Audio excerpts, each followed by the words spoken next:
नमस्कार छात्रों, मैं संगीता बिल्ला, सेंट जोसेफ एकेडमी की हिंदी अध्यापिका। आज आपको आपकी हिंदी व्याकरण के पाठ अविकारी शब्द के दूसरे भेद समुच्चय बोधक और विस्मयादि बोधक पढ़ाने जा रही हूँ। हमने पिछली वीडियो में भी पढ़ा था कि अविकारी शब्द किसे कहते हैं। तो वो आपको याद होगा कि अविकारी शब्द वे होते हैं जिनका कोई काल, लिंग, वचन नहीं होता। वो किसी भी रूप में नहीं बदलते, चाहे कोई भी काल हो, कोई भी लिंग हो, कोई भी वचन हो। और उस अविकारी शब्द के 5 भेद होते हैं: क्रिया विशेषण, संबंध बोधक, समुच्चय बोधक, विस्मयादि बोधक व निपात। 2 भेद हम पहले ही पढ़ चुके हैं, क्रिया विशेषण व संबंध बोधक। आज हम पढ़ेंगे समुच्चय बोधक, विस्मयादि बोधक और निपात। तो शुरू करते हैं। अविकारी शब्द का तीसरा भेद समुच्चय बोधक। समुच्चय बोधक मीन्स कंजंक्शंस। समुच्चय बोधक को योजक भी कहा जाता है। योजक का अर्थ जोड़ने वाला, अर्थात समुच्चय बोधक शब्दों, वाक्यों और वाक्यांशों को आपस में जोड़ता है। यह एक विकारी शब्द है। मीन्स 2 वाक्यों या वाक्यांशों को जोड़ने वाले जो शब्द होते हैं वे समुच्चय बोधक कहलाते हैं। जैसे अब हम उदाहरण पढ़े तो राजू और पूजा स्कूल जा रहे हैं। विज्ञान अथवा कला में से एक को चुन लो। सभी जानते हैं कि पृथ्वी सूर्य के चारों ओर घूमती है। मेहनत करोगे तो सफलता अवश्य मिलेगी। डॉक्टर ने कोशिश तो बहुत की, परंतु बच्चे को नहीं बचा सका। ऊपर के वाक्यों में और, अथवा, की, तो, तथा, परंतु शब्द समुच्चय बोधक है, क्योंकि ये शब्द 2 वाक्यों को आपस में जोड़ने का काम कर रहे हैं। इसके आधार पर ये परिभाषा बनती है: वे शब्द जो 2 शब्दों, 2 वाक्यों या 2 वाक्यांशों को आपस में जोड़ते हैं वे समुच्चय बोधक कहलाते हैं। आपने इंग्लिश में भी कंजंक्शंस पढ़े होंगे। जितने भी सेंटेंसेस को, 2 सेंटेंसेस को जोड़ने वाले वर्ड्स हैं, वही हिंदी में समुच्चय बोधक कहलाते हैं। समुच्चय बोधक अव्यय 2 प्रकार के होते हैं: समानाधिकरण समुच्चय बोधक, व्याधिकरण समुच्चय बोधक। समानाधिकरण समुच्चय बोधक को 4 भागों में बांटा गया है: 2 समान शब्दों को आपस में जोड़ने वाले शब्द, और, एवं, तथा, जो कि, अर्थात। उदाहरण: माता और पिताजी कल जाएंगे। रोहित, विशाल और तमन्ना बाजार गए हैं। ख, शब्दों में विभाजन करने वाले शब्द, या, अथवा, व, चाहे। उदाहरण: प्रश्न नंबर 1 करो या 2। विशाल अथवा तमन्ना दिल्ली जाएंगे। विरोध करने वाले शब्द हैं फिर भी, परंतु, किंतु, लेकिन, पर, बल्कि, अपितु। उदाहरण: अभिषेक ने पूर्ण प्रयास किया परंतु सफल ना हो सका। मैं आ नहीं सकता, फिर भी कोशिश करूंगा। अब है अगला है घ है इसका भाग। परिणाम दर्शक शब्द, नहीं तो, अतः, अन्यथा, ताकि, इसलिए। जैसे विशाल ने मेहनत की थी इसलिए पास हो गया। चोरी करना बंद करो नहीं तो पकड़े जाओगे। अब अगला है व्याधिकरण समुच्चय बोधक। व्याधिकरण समुच्चय बोधक के भी 4 भाग हैं। पहला संकेतवाचक शब्द, तो, यदि, चाहे, भी, यद्यपि, तथापि। यदि वर्षा होती तो फसल अच्छी होती। विशाल और रोहित भी मेरे अच्छे मित्र हैं। अर्थ स्पष्ट करने वाले शब्द, अर्थात, यानी, मानो, यहाँ तक की। उदाहरण: इतने जोरों से हवा चल रही थी मानो तूफान आया हो। अमर यानी मेरा चचेरा भाई कल आएगा। उद्देश्य बोधक शब्द, की, ताकि, जिससे कि। उदाहरण: पिताजी से कहो कि वह मेरे लिए जूते लाए। जल्दी तैयार हो जाओ ताकि बस पकड़ सको। याद रखने योग्य बातें। समुच्चय बोधक शब्दों को योजक भी कहते हैं। दो या दो से अधिक वाक्यांशों अथवा वाक्यों को जोड़ने वाले अव्यय शब्द समुच्चय बोधक कहलाते हैं।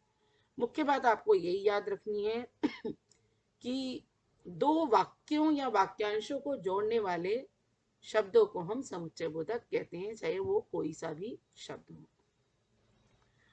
अब इसका हम प्रश्न उत्तर कर लेते हैं। समुच्चय बोधक अव्यय किन्हें कहते हैं? तो समुच्चय बोधक अव्यय किन्हें कहते हैं, इसके लिए हम समुच्चय बोधक अव्यय की परिभाषा लिख देंगे। ये जो ऊपर दी गई है, याद रखने योग्य सेकेंड पॉइंट। दो या दो से अधिक शब्दों, वाक्यांशों और वाक्यों को जोड़ने वाले अव्यय शब्द समुच्चय बोधक कहलाते हैं। तो दूसरा प्रश्न है हमारा, समुच्चय बोधक अव्यय कितने प्रकार के होते हैं? तो आपको ये बताना है। समुच्चय बोधक अव्यय दो प्रकार के होते हैं। ये लिखा हुआ है समुच्चय बोधक अव्यय के भेद। इसके नीचे लिखा हुआ है समुच्चय बोधक अव्यय दो प्रकार के होते हैं, समानाधिकरण समुच्चय बोधक, व्यधिकरण समुच्चय बोधक। अब अगला लिखा है, निम्नलिखित वाक्यों में से समुच्चय बोधक शब्दों को छांट कर लिखिए। अर्थात जितने भी मैंने अंडरलाइन कर रखे हैं वो सब समुच्चय बोधक अव्यय हैं। विद्यालय के नियमों को पालन करो अथवा विद्यालय छोड़ दो। तो हम सामने जो ये दिए गए फिलअप, उनमें हम अथवा लिखेंगे। या पहले का उत्तर अथवा, दूसरे का या, तीसरे का ताकि, चौथा क्योंकि और पांचवा अथवा। तो ये हमारे समुच्चय बोधक अव्यय हैं। अब हम अगला भाग करते हैं। अविकारी शब्द का अगला भेद विस्मयादि बोधक और निपात। तो आपने विस्मयादि बोधक चिन्ह पढ़ा होगा, एक्सक्लेमेटरी मार्क। तो ये जो विस्मयादि बोधक है, इसका हमें एक्सक्लेमेटरी मार्क से ही पता चल जाता है। अर्थात विस्मयादि बोधक चिन्ह से हमें विस्मयादि बोधक अव्यय की पहचान हो जाती है। अब इसको हम समझने के लिए थोड़ा सा पढ़ लेते हैं। विस्मयादि बोधक अव्यय हर्ष, शोक, लज्जा, ग्लानि, विस्मय आदि का भाव प्रकट करने के लिए प्रयुक्त किए जाते हैं। इनका प्रयोग वाक्य के आरंभ में किया जाता है। इन शब्दों के साथ विस्मयादि बोधक चिन्ह अवश्य लगाया जाता है। उदाहरण के लिए नीचे दिए गए वाक्यों को पढ़ें। अरे आप आ गए, हाय मेरी तो दुनिया ही लुट गई, छी ऐसे आदमी के नाम से भी मुझे घृणा है, बाप रे बाप इतना बड़ा सांप, छी छी कितनी गंदगी है। तो जो शब्द घृणा, विस्मय, शोक, हर्ष, भय आदि भावों को बोध कराते हैं, उन्हें विस्मयादि बोधक अव्यय कहा जाता है। देखो ये अरे है, एक ये आश्चर्य का बोध करा रहा है, हाय ये शोक का बोध करा रहा है, छी घृणा का बोध करा रहा है, बाप रे बाप डर का बोध करा रहा है, भय का, छी छी ये भी घृणा का बोध करा रहा है। विस्मयादि बोधक शब्द निम्नलिखित हैं। पहला हर्ष बोधक अथवा प्रशंसा बोधक, आहा वाहा, ओह क्या खूब, बहुत खूब आदि।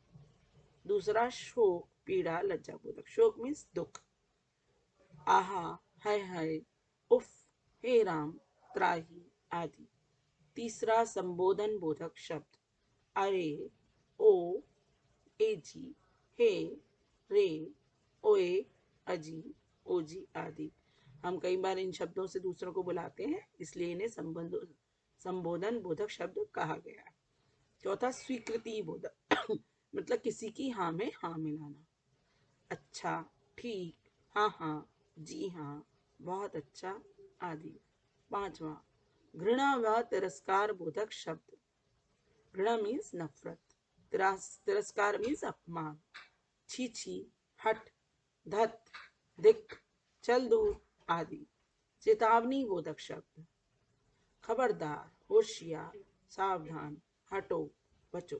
चेतावनी मीन्स दूसरे को खबरदार करना। भय बोधक शब्द, जो जिन शब्दों के द्वारा हम डर को व्यक्त करते हैं अपने, बाप रे बाप, अरे, हाय आदि।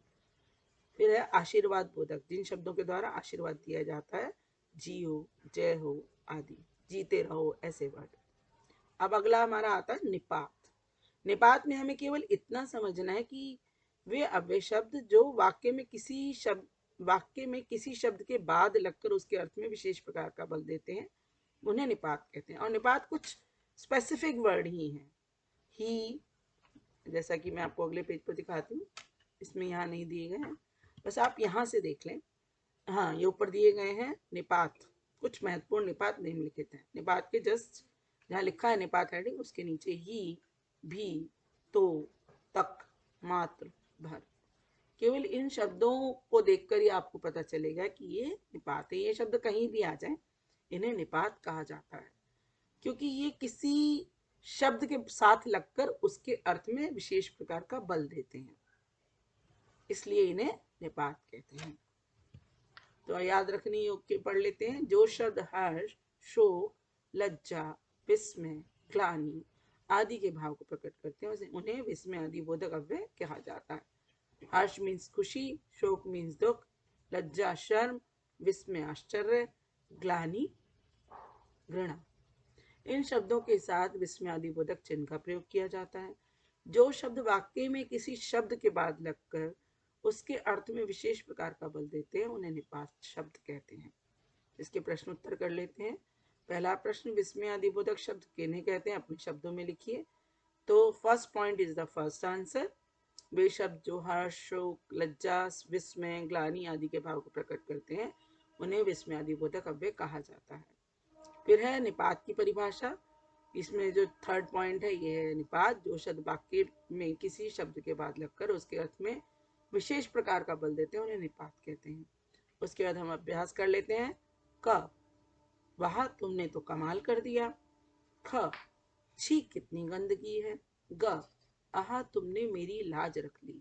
ओहो कितना सुंदर दृश्य। हाय मेरा पैर टूट गया। अरे मेरी सहायता करना। हाय बेचारे का सर्वनाश हो गया। अब अगला प्रश्न, रिक्त स्थानों की पूर्ति उचित निपात शब्दों द्वारा कीजिए। आप भी चलते तो अच्छा रहता। तुम वह व्यक्ति हो जिसे पुलिस अभी तक ढूंढ रही है, वह अभी तक खेल रहा है। राजू तो गया, पूजा को भी ले गया, पूजा को भी साथ ले गया, केवल रोहित ही चाहता है कि ऐसा हो। अब अगला प्रश्न है, निम्नलिखित शब्दों का वाक्य में प्रयोग कीजिए। तो आप ये अपने आप करेंगे वाक्य प्रयोग। हाय आप लगा देंगे, हाय दुख को व्यक्त कर रहा है। अरे किसी को उपकारने के लिए प्रयोग हो रहा है। खैर ठीक है के लिए प्रयोग हो रहा है, ठीक शब्द भी आपका सुना हुआ है। उफ, उफ मीन्स हाय, उफ कितनी गंदगी है, ये भी कह सकते हैं। ही, भी, मात्र, ये शब्द हैं, इनका वाक्य प्रयोग आपको अपने आप करना है। तो मुझे लगता है कि अब आपको ये पाठ अच्छी तरह समझ में आ गया होगा। अगर आपको फिर भी कहीं पर समझ ना आए तो आप कक्षा में पूछ लेंगे। तो इसके साथ ही मैं आज का पाठ यहीं समाप्त करती हूँ। धन्यवाद।